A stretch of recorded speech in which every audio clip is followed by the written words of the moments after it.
Hey guys, it's your best fight friends. I'm Rachel. That's Kelsey. Kelsey, thoughts on Andrade's win over Williams?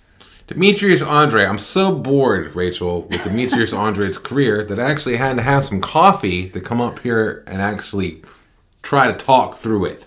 I'm bored, and it's not Demetrius Andrade's fault, right? I want to be very clear. First of all, isn't it Demetrius Andrade? Do we do this every time we talk about Demetrius? Yeah, to be fair, they did it on the DAZN cast too. There's something about his last name where I think at least us and Chris Algieri want to say Andrade. Or I used to say Andrade, which in some cases is correct with some like Demetrius Andrade. Excellent fighter, 2-division world champion, undefeated. Also, can we just say how lovable he is? Every time I see him talk, I'm like, I love him.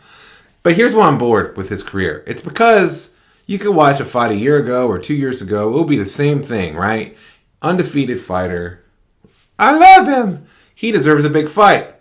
Isn't in one. So it's like the same. He's fighting the same level of person. Mm-hmm. And it's over and over again. And I have to hear this stuff in boxing. It happens a lot in boxing. On top of that, you're tired of the storyline. I'm tired of the narrative. the PR narrative that suggests that he's like the boogeyman. Where I'm not exactly sold that he's the boogeyman. I know that they're frustrated, and Demetrius definitely deserves a big fight.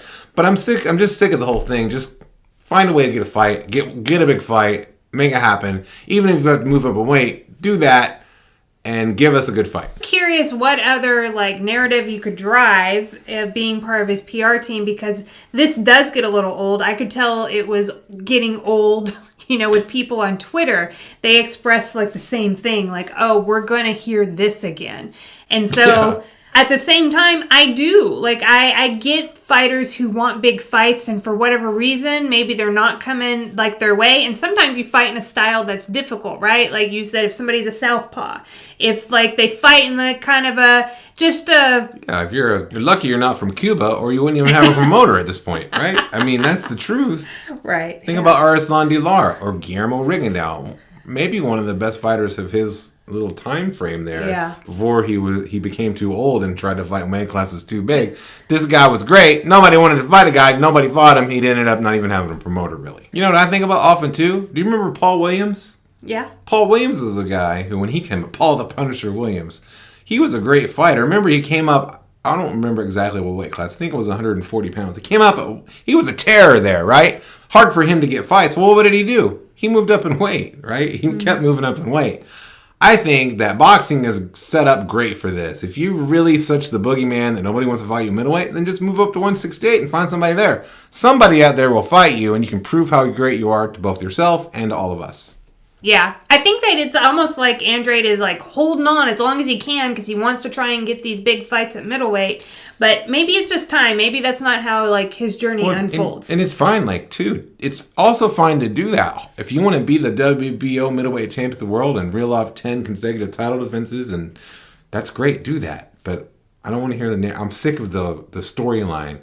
I think him having a title is going to be a huge motivating factor in him getting these bigger fights, and I would like to maybe just to focus on that and kind of leave this other narrative behind, because it starts to sound a little desperate. If you're Demetrius Andrade, or if you're any crafty southpaw defensive fighter who doesn't have a big fan base, right, because he doesn't, then you're going to have to create a mandate for those other guys to fight you. That's what you have to do. You have to do your work in the ring and do it spectacularly, so those guys have to fight you. I haven't seen Andrade do that.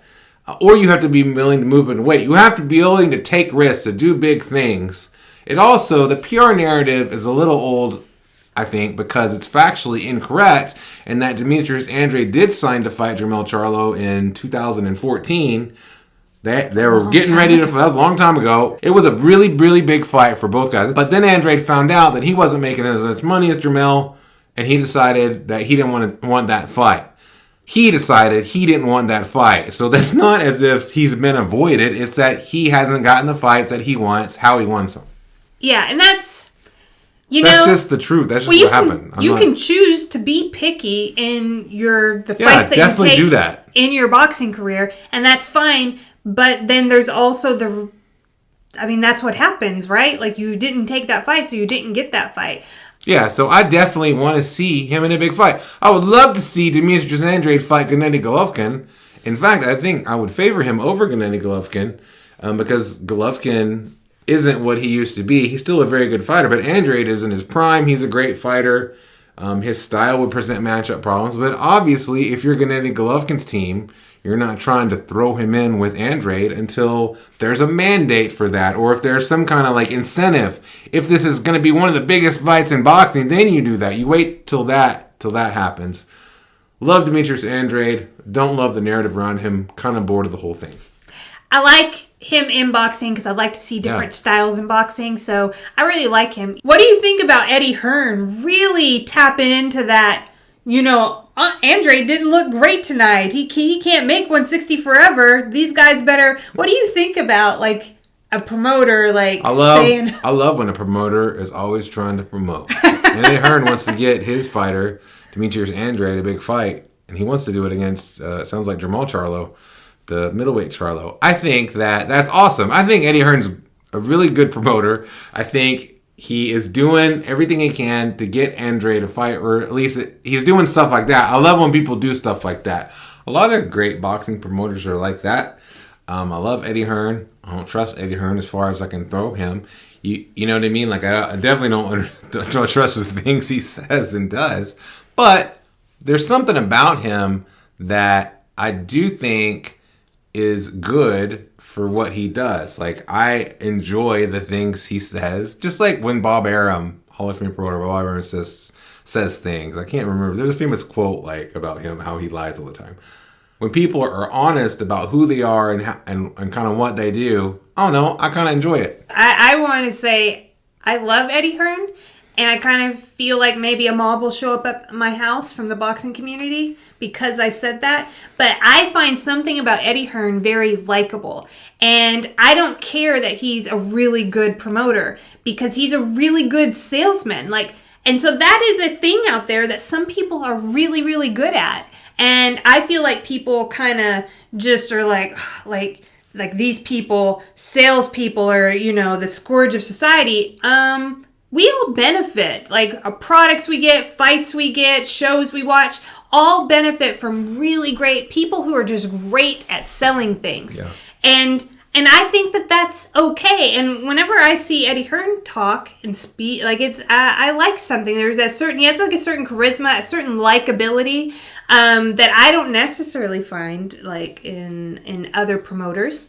You mentioned you don't trust him as far as you can throw him. I would say that there's something trustworthy about him in that I know who he is. So I know that he's a promoter and that he's really good at it. So there's something there that I can trust because he's just him, and then I just got to take care of myself. That's my job, Yeah. And Eddie, he's great on the mic. I think that's his special. I think all of our boxing promotional entities, if you will, are great at something. I think that Al Heyman's PBC group is great at getting fighters fights and making sure that they make a lot of money and getting them work outside of fights, right? We see fighters on TV all the time. Love that. That's great. I feel like Bob Arum is great with old school, managing fighters up the ranks, even making fighters look better than they are sometimes.